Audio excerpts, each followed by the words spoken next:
Nesimi dost gelmez oldu, akarsuyum akmaz oldu.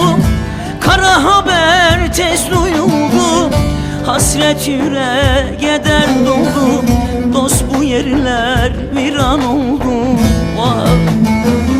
Gözyaşlarımın sebebi dayanmaz dostun yüreği. Acıların memleketi Sivas, Sivas, Sivas. Ele düğün bize yaz. Acıların memleketi Sivas, ah Sivas. Le Sivas, ele düğün bana yaz.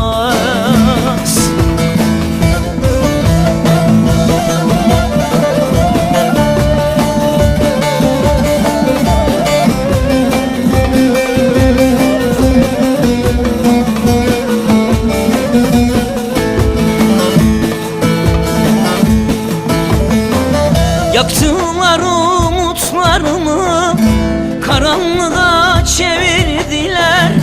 Kerbela'da Hüseyin'im, bir yudum su vermediler. Cananı yakıp gittiler. Vay!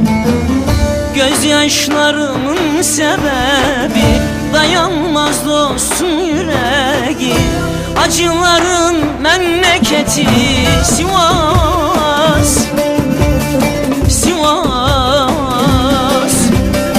Le Sivas, ele düğün bize yaz.